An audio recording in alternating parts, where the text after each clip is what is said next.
Glória a Deus. Eu quero então convidar você a abrir a sua Bíblia, meu amado. Por gentileza, abra a sua Bíblia no Evangelho de João, capítulo de número 18.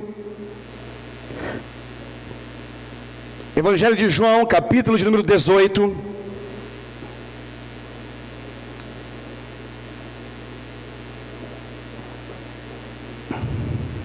Evangelho de João, capítulo de número 18, nós vamos ler a partir do verso 2.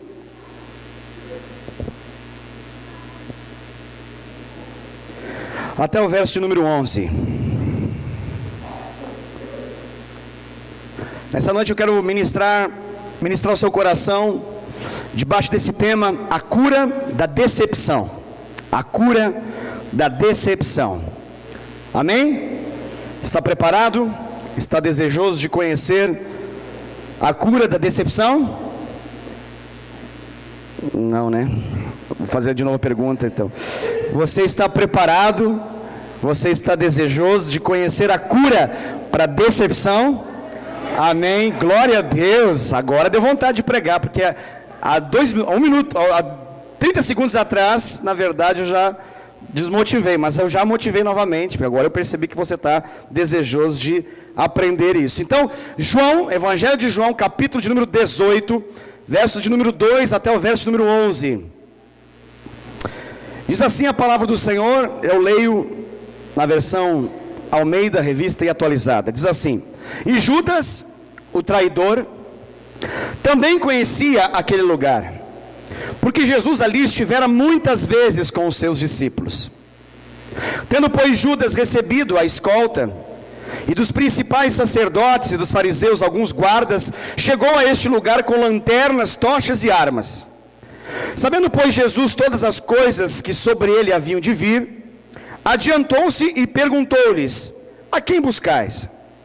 Responderam-lhe: A Jesus, o Nazareno. Então Jesus lhes disse: Sou eu.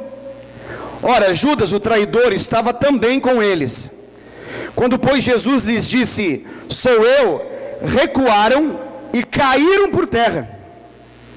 Jesus de novo lhes perguntou: A quem buscais? Responderam: A Jesus, o Nazareno. Então lhes disse Jesus: Já vos declarei que sou eu.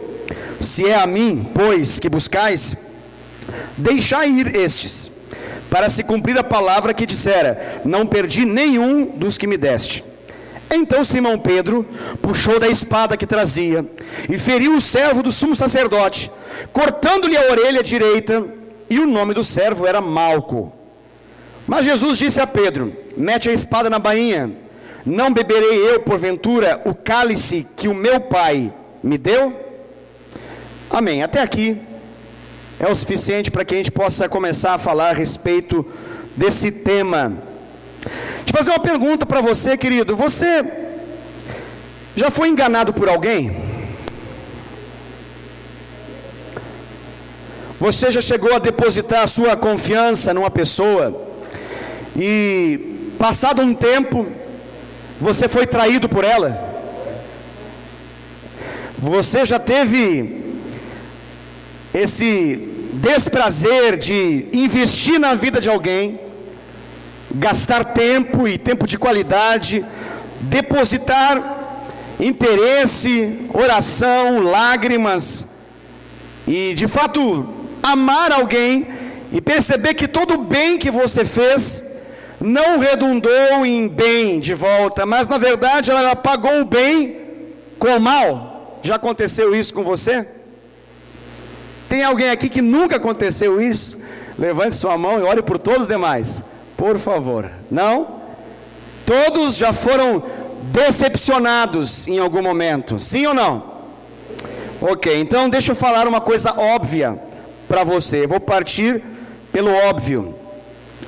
O que é o óbvio que a gente precisa falar quando a gente fala desse tema decepção? Deixa eu falar uma coisa, talvez você não saiba disso. Nós não somos perfeitos.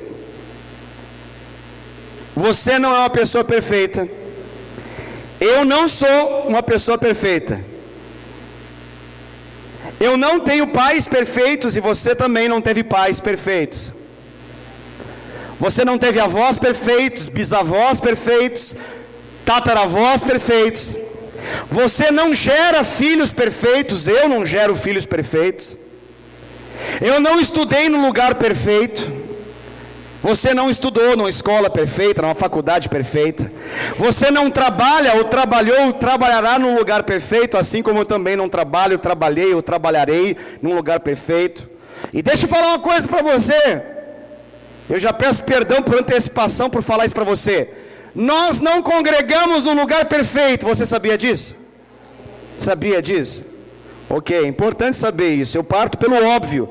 Eu estou partindo aqui por aquilo que todos nós precisamos saber, que nós não vivemos numa condição perfeita. Logo, diante disso, nós podemos afirmar que ao longo da nossa vida, ao longo da nossa trajetória, da nossa existência humana aqui na Terra, nós seremos conduzidos pelas circunstâncias da vida a aprender a conjugar o verbo decepcionar.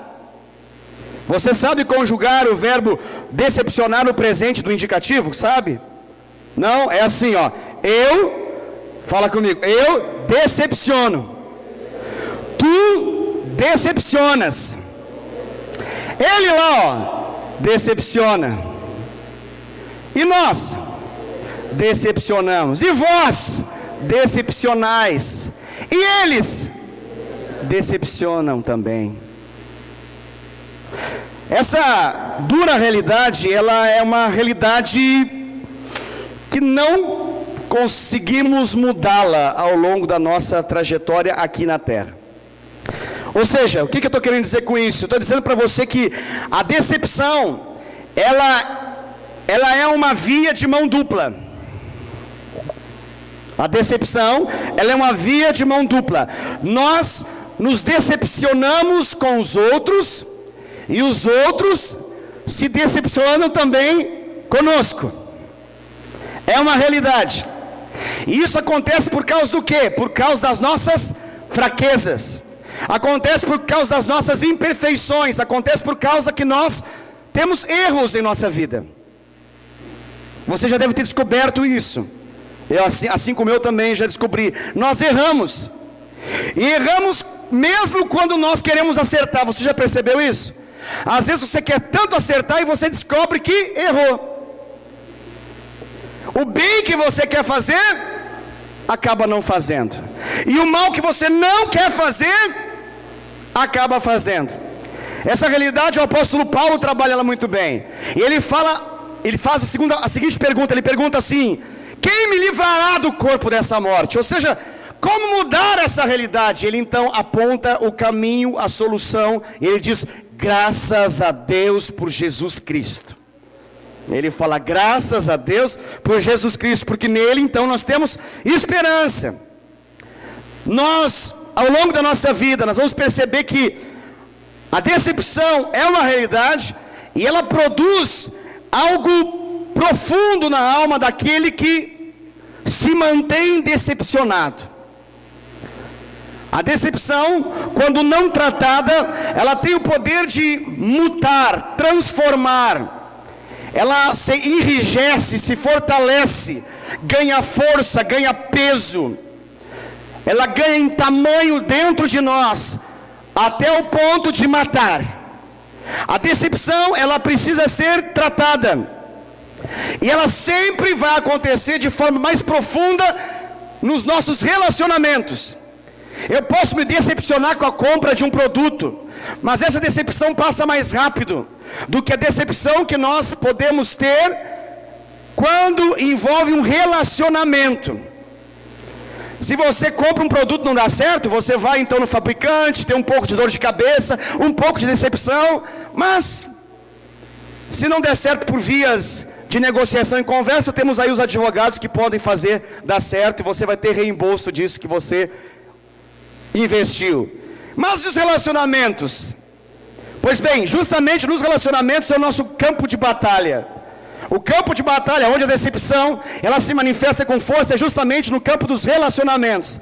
E eu quero deixar claro para você que é inevitável, na nossa vivência humana, é inevitável que nós não venhamos em algum momento a nos decepcionar com alguém, e é inevitável que nós não venhamos a decepcionar outra pessoa em função daquilo que nós fizemos. Então, se todos nós nos decepcionamos, do verbo conjugado, nós decepcionamos, se isso é uma realidade presente, real, então a grande pergunta é, como lidar com essa realidade? Por onde que nós podemos caminhar para obter cura para decepção? Essa é a grande pergunta. E a verdade é que, assim como a ofensa, assim como o escândalo, a Bíblia fala que não pode ser evitado, ele vai se manifestar em algum momento. Porém, a Bíblia fala o seguinte, a Bíblia diz assim, ai por meio de quem vir. Ela fala, é uma realidade, vai acontecer, mas ai, e o ai aqui é um símbolo de sofrimento embutido nessa palavra, ai, por meio de quem começa isso. Eu diria o mesmo, eu parafraseio a Bíblia, dizendo que a ofensa é inevitável, mas ai de quem se ofende, ai de quem se mantém na ofensa. É inevitável você se ofender, é inevitável eu me ofender, em algum momento isso acontece, é inevitável que no meio dessas ofensas a gente acaba se decepcionando, decepção é uma realidade, mas a grande questão é como que nós lidamos, e a verdade é que a maneira como nós reagimos, grave isso, a maneira como nós reagimos à ofensa, à decepção, ela é determinante no processo. A maneira como nós reagimos a isso é determinante. Eu quero falar desse tema a partir de duas personagens bíblicas, a partir de dois homens, melhor dizendo, da palavra de Deus, que estão aqui relatados nessa passagem de João capítulo 18. Um deles se chama Judas Iscariotes e o outro se chama Simão Pedro. Ok? Então no Novo Testamento aqui nós vamos perceber duas pessoas, essas duas pessoas que eu falei, elas têm uma característica em comum. Eles têm uma situação em comum entre eles. Eles se decepcionaram. Judas Iscariotes se decepcionou de forma profunda. Pedro se decepcionou de forma profunda. Até aí eles têm algo em comum. Mas tem uma grande diferença entre Judas Iscariotes e Pedro. E o final da história, e as decisões que eles tomaram, e a maneira como eles reagiram à decepção, quando ela entrou no coração, foi determinante para onde eles foram e o que eles fizeram. Então, quando eu falo em Judas Iscariotes, logo que você vem à mente, aqui ele está marcado, né? Esse personagem bíblico está marcado na Bíblia. Você começa o versículo 2 e diz assim, Judas o quê? O traidor.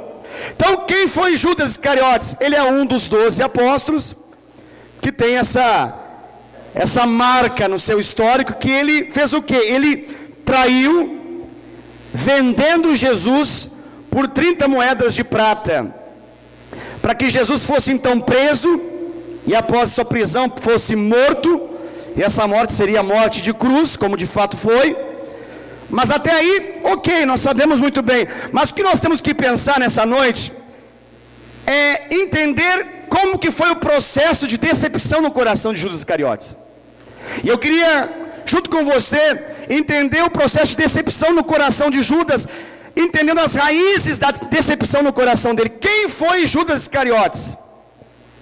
Quem foi Judas Iscariotes? Na verdade, o nome Judas Iscariotes não é um nome assim, Wesley Menezes, como é o meu nome e sobrenome. Judas Iscariotes, o Iscariotes não era sobrenome de família, mas Iscariotes, na verdade, era uma menção, é como um apelido. Por quê? Porque Iscariotes, na verdade, mostrava da onde ele veio. E esse homem aqui, o Judas, ele era de um partido dentro do judaísmo. E esse partido era chamado Sicários, daí que vem Iscariotes.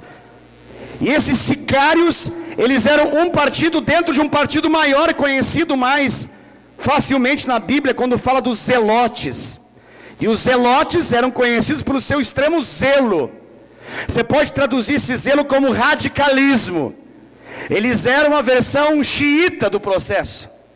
Eles eram os radicais dentro do judaísmo, os homens bomba do processo. Então esses sicários aqui, eles tinham uma característica. Qual que era a característica dos sicários? Eles queriam dar um golpe. E a pergunta é, vai ter golpe? Os sicários diziam, vai ter golpe. O que os sicários queriam fazer? Eles compreendiam que o Império Romano tomou a Palestina.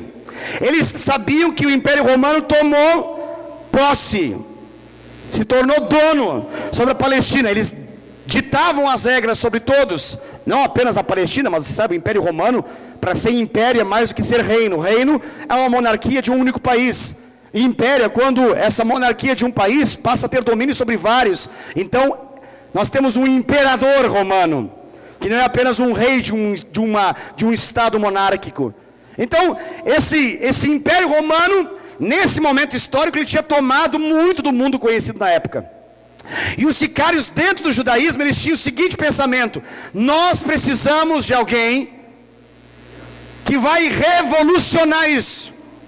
Nós precisamos, eles tinham compreensão do Antigo Testamento assim, nós precisamos de um Mashiach, nós precisamos de um Messias, de um libertador. Na compreensão dos sicários, eles estavam esperando um homem forte o suficiente para que pudesse, através da força, mudar a realidade, tomar o poder, se assentar no trono e governar sobre a Palestina. Essa era a intenção dos sicários. Judas Iscariotes olha para Jesus com esses óculos. Judas, o Iscariotes, tinha compreensão que Jesus seria um homem, queria colocar Israel como o país mais importante do mundo, que iria levantar um império de dominação, possivelmente mundial, a partir da sua força. A expectativa de Iscariotes, Judas, era de que Jesus tomasse a força, o império, fizesse cair o imperador, cair todo o seu comando, e aí, nesse ponto, que está a grande decepção de Judas Iscariotes. Está comigo? Deu para entender? Ele tinha no coração um sentimento diferente de Jesus. Ele tinha na sua mente um pensamento diferente do seu líder, Jesus. Ele se decepcionou com o seu líder. Ele se decepcionou com o seu pastor, com o seu líder, daquela célula básica de 12 pessoas, dentre os quais ele era um participante e membro ativo. Ele estava decepcionado, por quê? Porque ele esperava que esse líder fosse forte o suficiente para fazer a força o reino se manifestar. E toda a expectativa de que fosse por meio de força caía ao chão na medida que Jesus manifestava um reino de amor e falava de sofrimento e anunciava uma morte. Então essa foi a decepção, grande decepção que Judas teve para poder alimentar todo esse processo que vai redundar naquilo que ele fez. Semelhante a ele, Pedro também achava algo similar, algo parecido, mesmo não sendo desse partido, mesmo não tendo a influência plena e sendo partidário, filiado a esse partido, ele também olhava para Jesus e pensava que Jesus deveria fazer diferente daquilo que ele estava fazendo. Ele olhava para o seu líder com desconfiança e pensava, ele não sabe o que ele está fazendo. Em algum momento da sua trajetória, Pedro também olhou a semelhança de Judas, olhou da mesma perspectiva e pensou, esse líder, não vai ser através dele que a revolução vai vir. Não vai ser através dele que o reino vai de fato se manifestar. Por quê? Porque eles interpretavam que o poder seria rápido ser tomado. Eles interpretavam que a revolução seria imediata. Então isso alimentou o quê? Uma decepção, pode voltar aquele slide inicial, o segundo slide, uma decepção da compreensão. Por quê? Porque eles compreenderam diferente daquilo que seu líder falou. E quando a gente compreende algo diferente, a gente alimenta uma expectativa não mais em função daquilo que o líder disse, mas em função daquilo que eu acho que o líder deveria ter dito. Deu para entender sim ou não? Aqui esses homens, Judas Iscariotes e Pedro, eles tiveram uma decepção na maneira de compreender. Eles pensaram, não pode ser assim, a igreja não pode ser assim, o reino de Deus não pode ser assim, Israel não pode ser assim, a nossa vida não pode ser assim, eu não aceito, eu não concordo. Eles tinham isso no coração, eu não concordo. O Pedro tinha um perfil mais expor, o Judas tinha um perfil de mais ocultar. O Pedro, ele começa a dar indícios da dificuldade que ele tinha de compreender o que o mestre falava, e expunha. Começa o tratamento aí. Porém o Judas, o Iscariotes, ele mantinha oculto, ele era ocultista. Pastor, ele era Nova Era, Wicca, qual que ele era? Não, ele era ocultista, porque ele ocultava os segredos mais profundos do seu coração, e dava a entender que era digno de confiança, ao ponto de ser colocado para ele cuidar da bolsa de valores ali. Por quê? Porque ele, dentre os demais, era o que tinha melhor reputação. Dentre os demais, é o que tinha melhor graduação. É o homem que tinha alcançado alguns degraus melhores do que os outros, melhor formação. Claro que estava cumprindo um propósito profético, você e eu sabemos disso, mas olhando pelo perfil da ótica de Judas, ele estava bem assentado na posição de tesoureiro de Jesus, mesmo que depois vai vender Jesus. Os sinais que ele dá não são claros. Quando Jesus está na casa de Lázaro, Maria e Marta, a Bíblia fala que Maria fica maravilhada com a presença de Jesus. E enquanto Marta está servindo, Lázaro está ali contemplando o seu amigo, Maria vai para os pés de Jesus.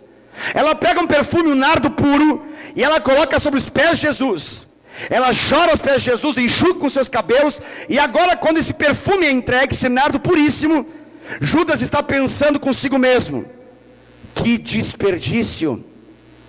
E o pensamento hipócrita dele é, para que gastar tanto? Isso poderia ser vendido por umas 300 moedas. Poderia ser vendido por algo muito mais importante. Para que fazer isso, esse desperdício? Ele começa a dar indícios de qual era a intenção e a preocupação do coração dele. Vamos entender um pouquinho dessa decepção. A decepção, ela acontece sempre por causa de uma questão que tem antes, que se chama expectativa. Se nós arrancarmos expectativa, não existe decepção.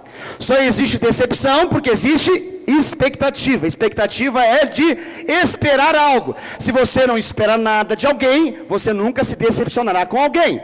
Se você espera um pouco de alguém, pode que você se decepcione um pouco. Se você espera muito de alguém e essa pessoa não cumpre aquilo que você espera dela, você vai muito se decepcionar.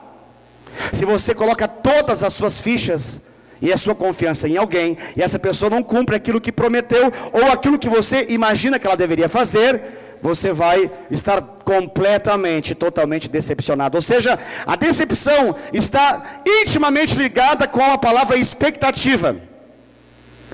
Existe uma certa lógica, e nós entendemos isso. Por exemplo, se você entra, não sei se você um dia já foi, por algum motivo, e fez o check-in num hotel, ok? E talvez você viu uma informação nesse hotel, de que estamos dispostos a atendê-lo em até 15 minutos para tudo que você precisar.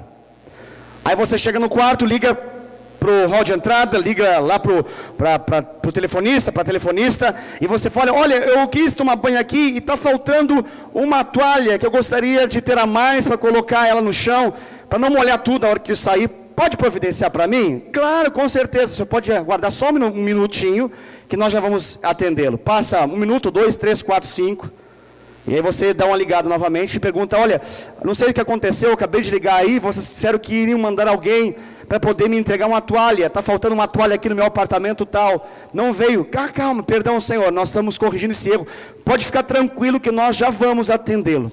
Se passar 15 minutos, o que você faz? Você volta e você aponta para a placa, e diz aqui fala que eu podia ter a expectativa de ter atendido o meu pedido em até quanto tempo? Porque a placa diz que em 15 minutos isso precisava estar posto. precisava ser colocado.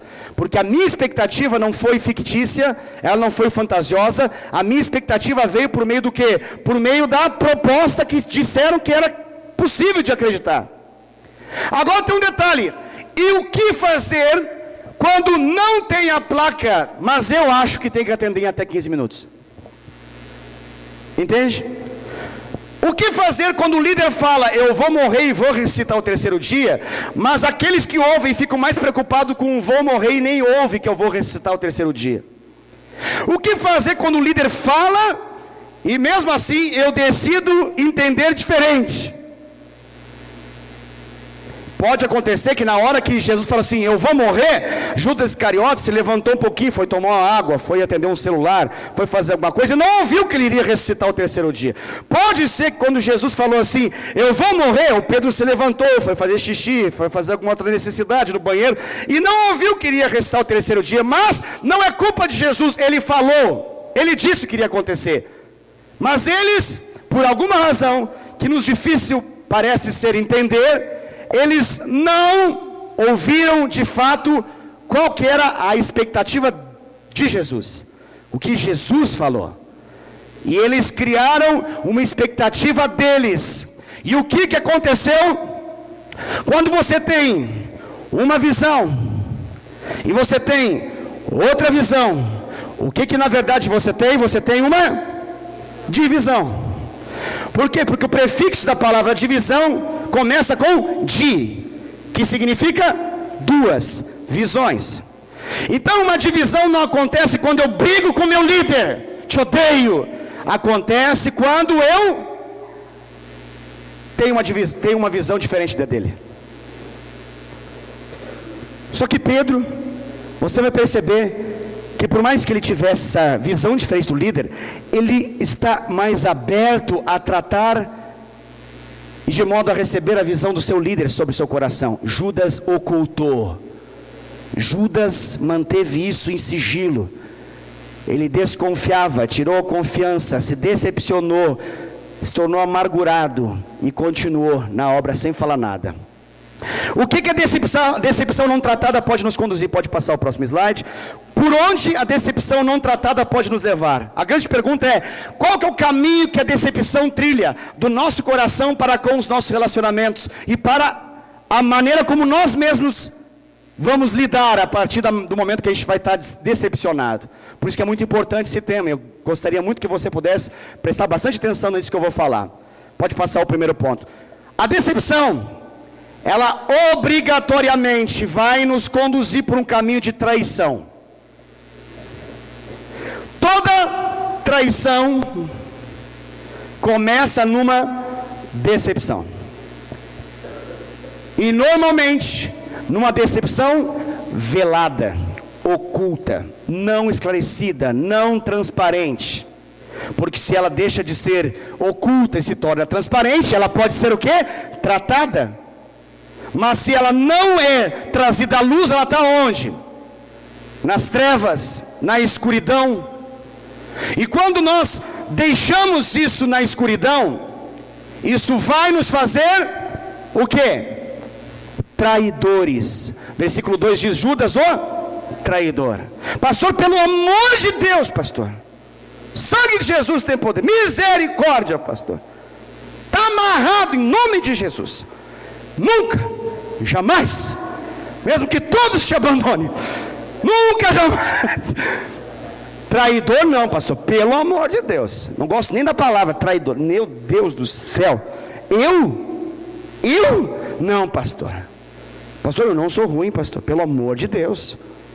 Eu também acho a mesma coisa quando eu me decepciono, eu nunca me acho ruim.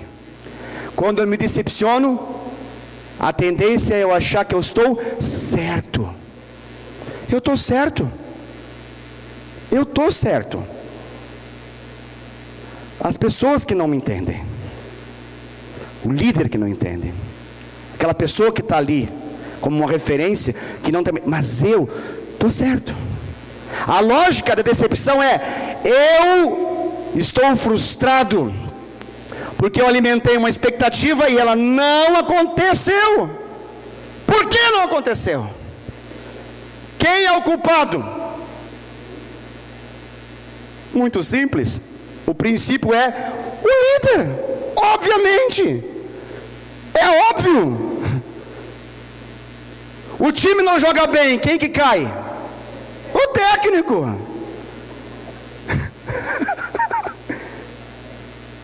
Essa decepção, ela alimenta uma ideia. Troca o técnico. Não é o Messias nessa história. Não é o Hamashia. Não é, não pode ser. Não dá para confiar nele. Ele não tem revelação. Não tem. Não tem. Vem com esse blá blá blá que termina em sofrimento. Deixa eu chamar ele no cantinho. Pedro chama Jesus no cantinho e fala assim: Jesus, pelo amor de Deus, que história é essa de sofrimento? Você está doido? Meia hora atrás você fala que me deu a chave do reino dos céus, que liga no céu, liga na terra, liga no terra, liga no céu, desliga aqui, desliga lá, tá... Que isso, rapaz? Tá maluco, Jesus? Que história é sofrimento? Da onde você tirou esse negócio? Mas Jesus não falou que ele iria ressuscitar? Falou, mas ele ficou sofrimento. Esse tema foi muito sofrível para ele. Ele não aguentou. Mas que bom que ele foi falar com Jesus, né? Porque ele foi falar com a pessoa certa. Só que Jesus falou o que para ele? Olha que coisa interessante. Ele fala isso, Jesus fala assim: arreda Satanás. Importante entender que ele não falou assim: arreda Pedro. Não, ele falou: arreda Satanás. Aleluia. Tem igreja que fala arreda Pedro. Nós não falamos, a gente fala arreda Satanás. Amém? Porque é Satanás na história. Não é o Pedro. O Pedro foi Deus que trouxe. Só que ele está no momento diabólico. Ele está no momento endemoniado. Ele está no momento cegado. Ele está cego que não consegue ver algo maior diante dos seus olhos. E a decepção, ela nos impede de ver o milagre tão próximo. A decepção, ela nos impede de ver que o milagre está aqui, ó, debaixo do nosso nariz. Por quê? Porque a gente está mais olhando para a decepção, com pena da gente mesmo ter apostado nossa vida numa loucura, com pena da gente mesmo ter apostado em alguma coisa que não parece ser real. A gente está mais com autocomiseração, com senso de tadinho de mim, do que propriamente disposto a entender os segredos de Deus. Então Deus pode falar as maiores revelações, eu falo, não concordo. Concordo. Besteira. Bobagem. Eu já percebi isso, eu já ganhei essa história.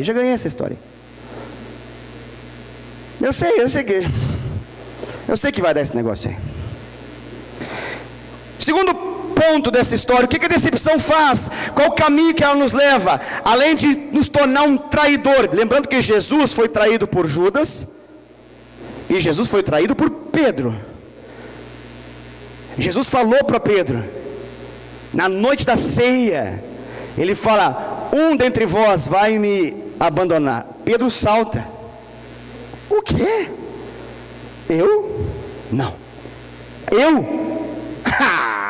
Não, Jesus está falando, eu acredito, mas pode ficar em paz. Eu tenho uma aliança contigo. Eu não tenho um contrato que se quebra, eu tenho uma aliança contigo. Mesmo que todos te abandonarem, grava isso, Jesus. Abre o seu coração para aquilo que eu vou dizer. Mesmo que todos te abandonarem, eu jamais, never, te abandonarei. Que coisa, é tudo que um líder espera, não é mesmo? Só que Jesus é maravilhoso. Jesus olha para ele e fala o quê? Pedro, deixa eu falar uma coisa. Antes que o galo faça cocoricó, você vai me negar não uma vez, 3 vezes. Ele não acreditou nesse negócio. Não acreditou nesse negócio. E a Bíblia fala que então, junto a uma fogueira, ele diz: não conheço Jesus, nunca ouvi falar. Outro se aproxima e ele pragueja, ele fala assim: maldito aquele que pensa num negócio desse. Mas está amarrado, sangue de alguém tem poder. Eu com jeito. Que que é isso? E mandou uns palavrões, essa ideia de, lançou injúrias, praguejou. E pela terceira vez, quando de repente Jesus dá uma filmadinha nele, aquele olhar, querido, de amor, gerou uma outra decepção. Não mais agora com os planos do líder, mas consigo mesmo, porque o líder estava certo. Ele agora não estava mais decepcionado com os projetos, planos, caminhos, mas ele estava decepcionado agora com ele mesmo. E isso é insuportável. Ele sai e chora profundamente arrependido. Segundo ponto, a decepção ela gera abatimento e paralisia. Ela leva a uma crise. A decepção não tratada gera uma crise. A pessoa que está decepcionada e não se sujeita a tratamento, ela está em crise. E leva ela a uma desistência. Eu não quero mais. Eu não aguento mais. A decepção, ela é o quê? Ela é a colocação errada da expectativa. A decepção é uma expectativa que não pode ser suprida, que só será suprida à medida que a expectativa for coerente, real. Mas a decepção, normalmente, ela fica forte e danosa em nós, porque ela é uma expectativa irreal, que não pode ser suprida. Então, é necessária uma cura. E a obra do ministério, querido, e nós estamos aqui dentro de um contexto de igreja, então eu falo isso para você. A obra do ministério é o único trabalho que não acontece na capacidade do trabalhador. O Rogério é mecânico, ele precisa ser um bom mecânico para poder fazer mecânica. E assim funciona. A Érica é enfermeira, ela precisa ser uma boa enfermeira para poder desempenhar o seu trabalho de enfermeira. De acordo com a capacidade do Rogério, então ele vai ter mérito nisso. Ele vai ter as consequências do seu talento, da sua capacidade. A mesma coisa com a Érica. Assim funciona, essa é a lógica. Mas na obra de Deus, isso não vale. Porque a obra de Deus ela é feita não na capacidade do trabalhador, mas ela é na capacidade do Senhor. E aí que está a grande questão. Se Ele não trouxer vida, se o Senhor não trouxer unção, graça, nada acontece. Jesus deixa claro, sem mim, nada podeis fazer. Então qual é a única forma de fazer o ministério acontecer? A única forma é na dependência. Mas o que acontece? Por que as pessoas se decepcionam? Porque as pessoas, ao invés de depender de Deus, elas colocam a sua expectativa em qualquer outra coisa menos Deus, e ao final até culpam Deus. E o que isso gera? Gera um abatimento grande, uma inércia, gera na verdade uma paralisia. Então a única forma de tratar isso é olhar e colocar isso na luz. Por quê? Porque o que essa inércia na prática, essa paralisia na prática faz? Ela faz com que nós tiramos a mão daquilo que Deus nos deu, e nós agora passamos a gastar o nosso tempo com coisas inúteis. Portanto, se você está gastando muito tempo com coisa inútil, é possível que você esteja decepcionado com algo. Porque a decepção, ela tem um estágio que ela sempre vai levar a esse abatimento, a essa paralisia. E a gente passa a gastar tempo com aquilo que a gente sabe que não vai ajudar em nada, mas nos parece melhor do que ficar continuando a trabalhar naquilo que a gente estava trabalhando. Então a gente gasta mais tempo com internet, a gente gasta mais tempo com televisão, a gente gasta mais tempo com qualquer outra coisa, menos em viver aquilo pelo qual nós somos chamados. Por quê? Porque a gente está infeliz. A gente não está mais feliz com aquilo que Deus nos chamou a fazer. E a gente está com a vontade de largar aquilo que Ele nos chamou a fazer. Terceiro aspecto que a decepção gera: a decepção nos conduz a um caminho de volta à velha vida. Ela nos conduz de volta do lugar aonde Jesus nos tirou. É incrível isso, querido. É incrível, mas é real. Parece que não dá para acreditar, mas é sempre assim. Pedro está decepcionado consigo mesmo. O que ele vai fazer depois disso? Para onde ele vai? Para onde que ele vai? Vai pescar. Ele está nervoso, vai fazer o quê? Pescar. Mas o que a pescaria tem a ver com a vida do Pedro? O que ele fazia antes? Pescava. Aonde ele estava quando Jesus falou com ele? Pescando. Você lembra como foi? A Bíblia fala que ele passou a noite inteira tentando, nada conseguiu pegar. Jesus aparece e fala assim: olha, depois que prega as multidões no barquinho dele emprestado, aí ele vai falar, vai ter um tete a tete com Pedro e fala assim: Pedro, lança a rede do outro lado. Aí fala: não, tá de brincadeira com a gente. Eu passei a noite tentando. Você fala que é só lançar a rede do outro lado e vai dar certo? Faça isso, tá bom. Ele lança a rede, puxa e muito peixe vem. Ele fica admirado com o mestre. E Jesus fala o que para ele? Te farei pescador de homens. Mas ele está decepcionado com a igreja. Para onde ele vai voltar? Volta a pescar. No século 21, nós estamos com muitas pessoas pescando. O número dos desigrejados, ou dos descontentes, ou dos que procuram uma pescaria evangélica com uma placa de igreja na frente, é grande. O que eles estão fazendo? Pescando. Por quê? Porque fomos machucados. Não nos entendem. Frustraram nossas expectativas. Não nos valorizaram como deveria valorizar. Então eu vou pescar. Você consegue entender essa lógica do que está acontecendo aqui na vida do Pedro? Eu estou dizendo para você que há uma alternativa que a alma humana cria quando ela se decepciona. Que é, vamos tentar fazer alguma coisa diferente, porque isso que a gente estava fazendo não dá certo, é bobagem, é besteira. Vamos fazer alguma coisa. E a lógica é, vamos fazer aquilo que a gente já está acostumado a fazer. Para alguns a pescaria é voltar para o bar. Para alguns a pescaria é voltar para os motéis. Para alguns as pescarias é voltar a sonegar imposto. Para algum a pescaria é voltar para o crack, para a cocaína, para a maconha, para o adultério, para a masturbação, para o orgulho, para o roubo, para o crime.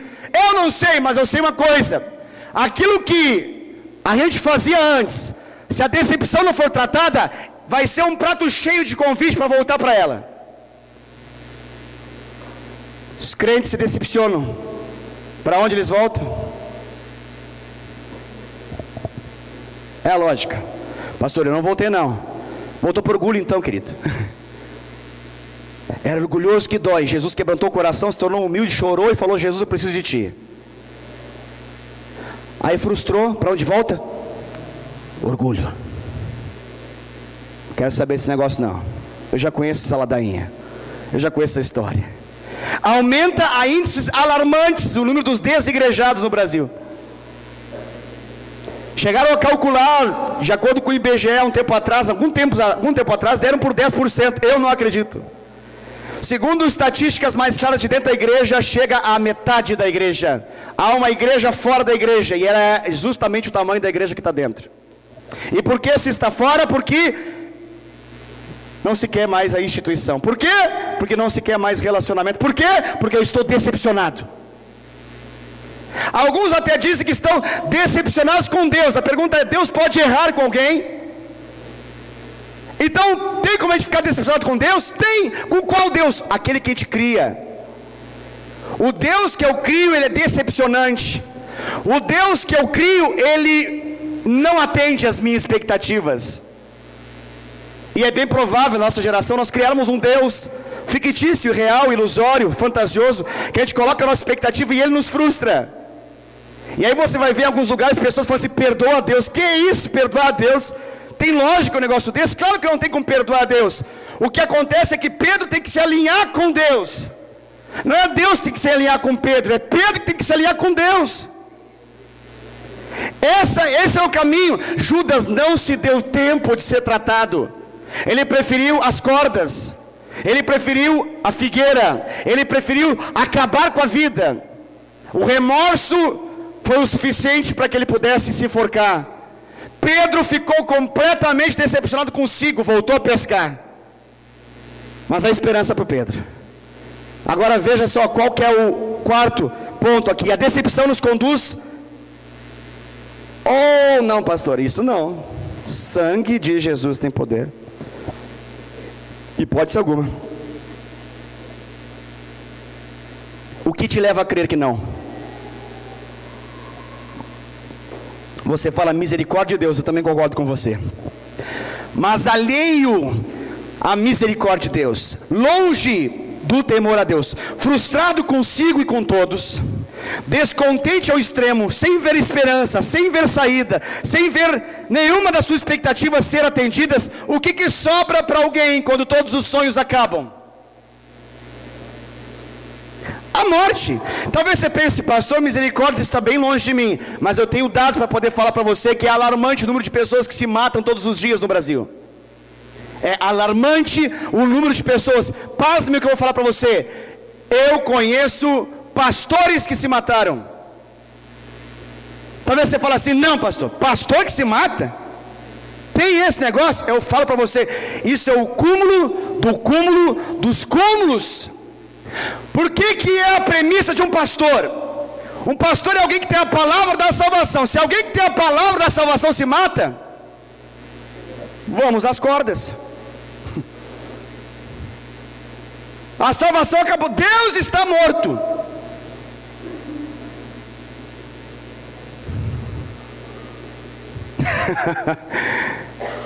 Me lembro de uma história.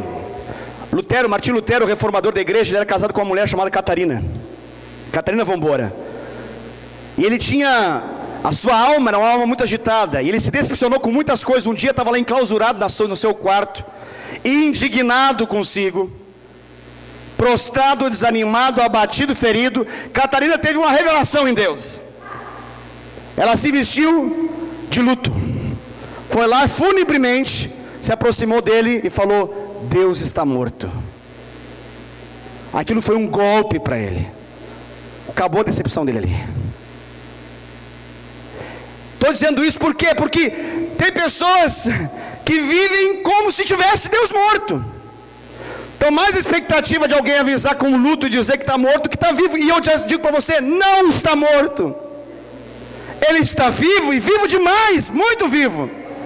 E é poderoso para quebrar essa história. A próxima pergunta a próximo slide é: como ser curado da decepção?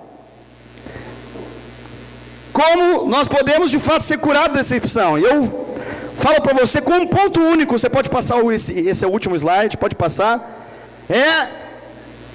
Deixando Jesus te alimentar. É só esse ponto. É esse ponto. Depois você pode ler na sua casa, o tempo não nos permite falar sobre isso, mas João capítulo 21. A Bíblia fala que Jesus ressurreto, depois de se encontrar com Maria Madalena, as mulheres que acompanhavam Jesus, se mostrar para ela, se mostrar para Tomé, diz a Bíblia que fala assim, Jesus diz que ele vai até Pedro. Aonde ele vai? Na praia. João 21. Ele chega lá e ele faz o quê? Ele reconstrói a cena. Ele reconstrói a cena. Ele se apresenta como um qualquer e fala: ei, lança a rede lá. Quando o Pedro, pelado no barco, ouve isso, ele se cinge, coloca a roupa e fala: o mestre está aqui. E agora Jesus está na praia, e ele tem o que lá? Uma fogueira. Jesus é tremendo. Aonde ele negou? Junto a uma fogueira. Para onde ele foi? Para a praia pescar. Aonde Jesus vai? Na praia onde ele estava pescando. O que Jesus faz? Uma fogueira para o Pedro. O fogo da tentação conseguiu tragá-lo, mas agora o fogo de Deus vai fazer algo mais profundo, vai marcá-lo de modo impressionante, e vai curá-lo de um modo total, pleno. Esse não é o fogo do pecado, não é o fogo do diabo, esse é um fogo que Jesus está ali para poder falar para você: Pedro, eu amo você. Você está decepcionado consigo mesmo.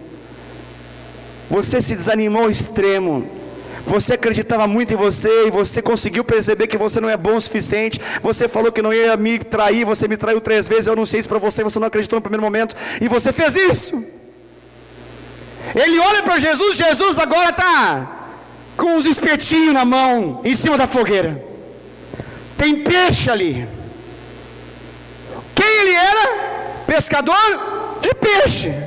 O que Jesus falou para ele que ele era? Pescador de homens. Jesus está simbolizando para ele, ó. Ele olha para o lado, tem pão ali. Ele sabe que Jesus é o pão da vida. Ele sabe que Jesus é o pão da vida. Só que tem um detalhe.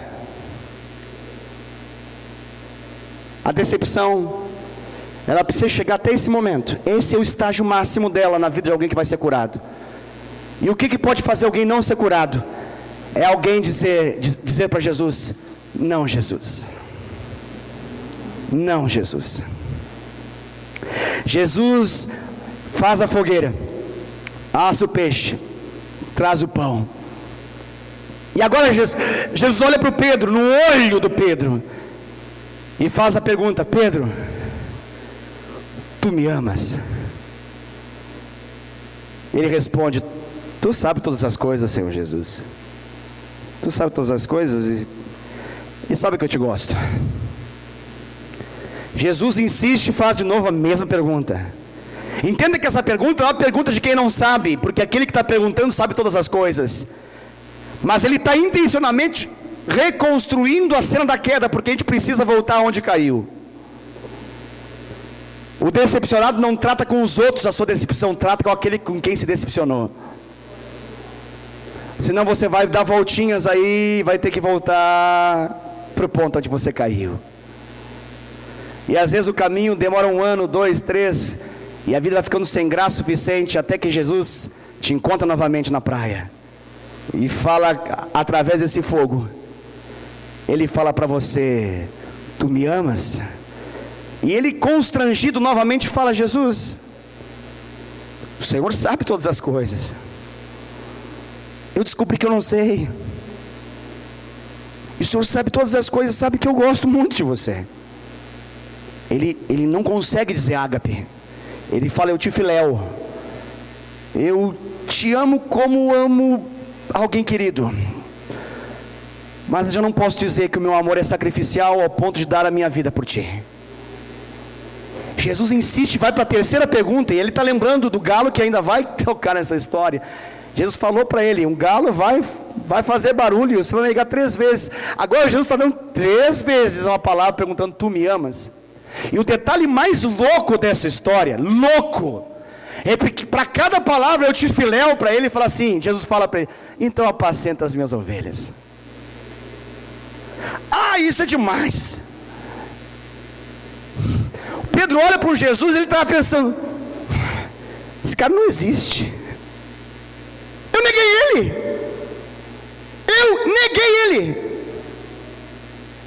E ele está dizendo para me cuidar aquilo pelo qual ele deu a vida dele. Isso não pode ser real. Mas Jesus está alimentando. Jesus está alimentando esse cara faminto, decepcionado consigo mesmo. Jesus está alimentando. E Jesus vai para a terceira fase e pergunta mais uma vez: Pedro, tu me amas? E agora, convicto em fé, ele vai falar: eu te amo, Senhor. E Jesus fala: pelo quê? Então, Pedro, tá tudo igual, Pedrão. Nada mudou, Pedrão. Mas o pecado, nada mudou, Pedrão. Mas os planos de Deus não mudaram, Pedrão. Mas eu só falo demais, não mudou, Pedrão. Mas eu te abandonei, não mudou nada, Pedrão. Eu falei para você: tu és Pedro, sobre esta pedra edificarei a minha igreja, e as portas do inferno não prevalecerão contra ela. E eu estou aqui para dizer novamente para você: cuida das minhas ovelhas, cuida dos meus cordeirinhos, cuida do meu rebanho, Pedro. Mas eu sou instável demais, sou ruim demais, eu não valho nada. Não tem como alguém querer apostar em mim. Eu estou aqui porque é o que me resultou. Não tenho coragem de me matar como Judas se matou. Então eu estou aqui tentando fazer uma alternativa nova. Aí você vem aqui para poder dizer, me perguntar de um amor que eu não sei explicar. E eu vejo nos teus olhos que o Senhor continua me amando como o Senhor sempre me amou.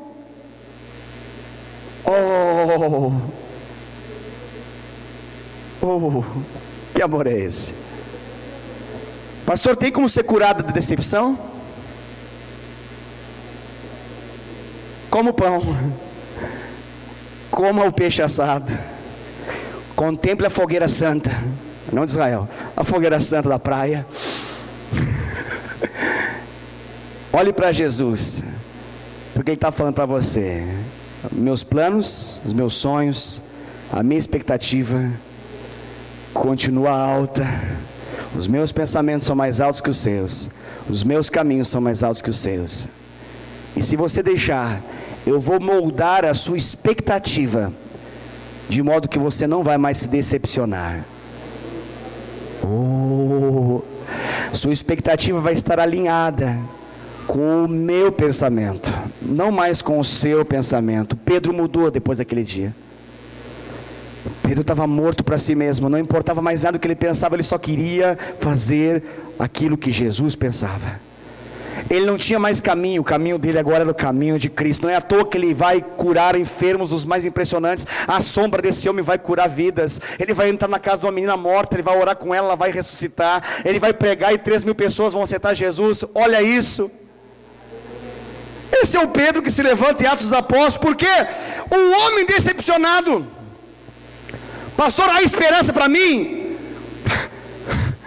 O que mais a gente precisa falar? Se teve para o Pedro, não vai ter para você. Mas eu traí, pastor. Se teve para o Pedro, não vai ter para você.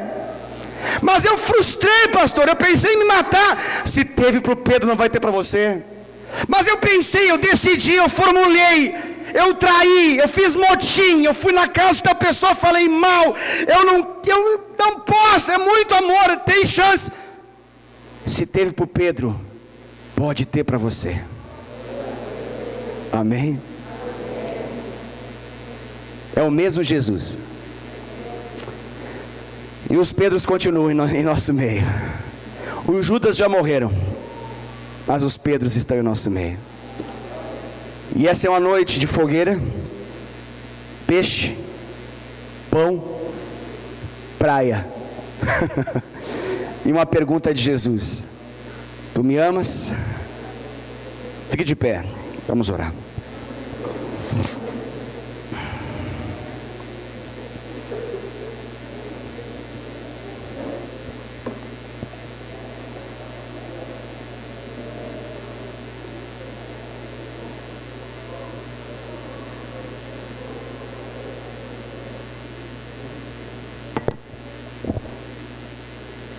Não há pecado tão grande que Jesus não possa perdoar. O único pecado imperdoável é aquele que nós não confessamos a Ele. O pecado só tem força enquanto nós ocultamos. O pecado só tem força enquanto nós nos mantemos nas trevas. Mas hoje você está diante da luz do Senhor. Não importa qual densa treva você entrou. O importante é que hoje Jesus fez uma fogueira. Há uma luz iluminando e trazendo esperança. E eu quero, no nome de Jesus, proclamar nessa noite a cura da sua decepção. Pastor, tem como fazer isso, pastor? Tem. Jesus está aqui para poder alimentar você. Coma daquilo que Ele está te dando. Essa ceia não é física, ela é espiritual. Essa ceia é para aqueles que traíram, para aqueles que se abateram, para aqueles que voltaram a pescar, para aqueles que prepararam as cordas, mas que hoje estão aqui. Quero convidar você, que sabe que essa mensagem foi para você, que você possa responder ao Senhor Jesus. Jesus ele faz uma pergunta e a pergunta dele exige uma resposta. Ele está perguntando: você me ama? Eu não sei como você está disposto a responder isso para ele, mas ele está perguntando para você: você me ama? Se você quer responder a ele, se você entende que houve alguma decepção que se avolumou dentro de você e você quer que ela seja curada nessa noite, aqui diante do altar do Senhor é o seu lugar agora. Você pode sair do seu lugar, vir até aqui à frente, se lançar aos pés do Senhor Jesus, e Ele vai curar você. Ele vai tocar a sua vida. Ele vai restaurar o propósito. Ele vai restaurar o chamado. Ele vai curar o seu coração. Ele vai aliviar o seu peso. Ele vai trazer esperança para você.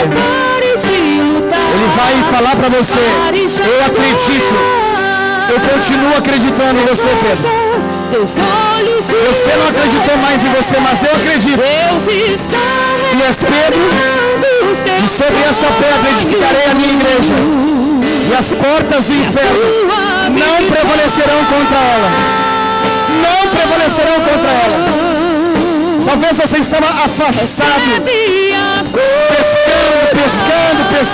pescando. Jesus se aproximou de você hoje. São de ousadia, Jesus está aqui. Ele olha nos seus olhos com amor e fala: eu te amo, eu te amo. Eu sim, mesmo que todos te abandonem, eu sim, jamais te abandonarei, diz Jesus. Essa é uma noite de conserto, de alinhamento. Essa é a noite de milagre nesse lugar. Em nome de Jesus, feche seus olhos, se renda, se cobre diante do Senhor. Ele está aqui para poder alimentar você. Ele está aqui para poder alimentar você. Seja alimentado. Enquanto esse louvor é ministrado, seja alimentado por Ele. Se tentaram matar os teus sonhos, sufocando o teu coração, se lançaram você numa cova e ferido perdeu a visão. Não desista, não pare de crer. Os sonhos de Deus jamais vão morrer. Não desista, não pare de lutar, não pare de adorar. Levanta seus olhos e vê, Deus está restaurando os teus sonhos. Ele restaura a visão. Não mais divisão, uma só visão, um só coração, uma só fé. Recebe agora, recebe a unção de ousadia, unção de conquista. Receba, esse alimento traz unção para a sua vida, esse alimento traz cura para a sua alma, esse alimento traz poder para você continuar aquilo que Ele te chamou a fazer. Você vai continuar aquilo que Ele te chamou a fazer. Você é um líder poderoso, uma líder poderosa, que vai alimentar muita gente com aquilo que Ele te alimenta nessa noite. Aleluia. Jesus, eu peço o nome poderoso do Senhor Jesus. Que o Senhor toque cada vida preciosa que está aqui, derramada, prostrada, jogada, lançada diante do Senhor. Jesus, o Senhor sabe aquilo que eu não sei. O Senhor conhece as dimensões do pecado no coração humano. O Senhor conhece os níveis de traição, desapontamento, abatimento. O Senhor sabe da inércia, da paralisia que está no coração de cada um. O Senhor sabe das alternativas de pescaria que muitos trilharam. O Senhor sabe da decepção que é voltar a fazer aquilo que um dia nós abandonamos.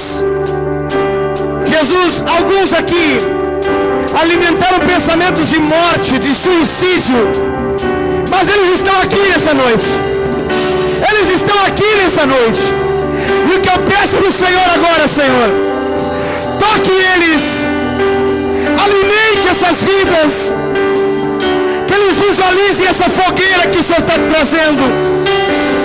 Não é o fogo do pecado, não é o fogo da condenação, não é o fogo do prejuízo, sofrimento, inferno, não. Esse é o fogo do teu Espírito, é o fogo da restauração, da reconciliação, é o fogo da nova vida, da esperança.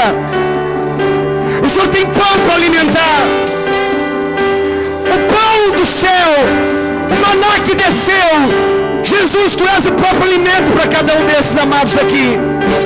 Alimenta eles, Senhor, e quebra a decepção, quebra a decepção, quebra a decepção, quebra a decepção. Diga Jesus, no íntimo de cada um: eu te amo, eu te amo, eu te amo, eu te amo, eu te amo. Jesus, manifesta essa palavra do teu amor no íntimo de cada um desses queridos, de modo que eles sejam marcados por essa experiência dessa noite, para que nunca mais voltem a pescar peixe, e que eles se tornem pescadores de vidas, de almas, de homens, em nome de Jesus. Pai, eu abençoo a vida de cada um desses amados que estão aqui na frente, bem como desses que estão lá atrás. E eu peço que o Senhor abençoe essa semana que está começando hoje, que seja uma semana de muitas expectativas alinhadas com a tua vontade, que seja uma semana de alinhamento da nossa expectativa com aquilo que é o teu coração. O Senhor não decepciona ninguém, o Senhor não falha com ninguém, o Senhor nunca fica devendo nada a ninguém. Que os teus sonhos voltem ao coração de cada um deles, em nome de Jesus. Que a graça do Senhor Jesus Cristo, que o amor de Deus o Pai e que as consolações do Espírito Santo sejam sobre a sua vida hoje e todos os seus dias, em nome de Jesus. Amém, amém. Deus te abençoe. Vá na paz do Senhor. Ele ora.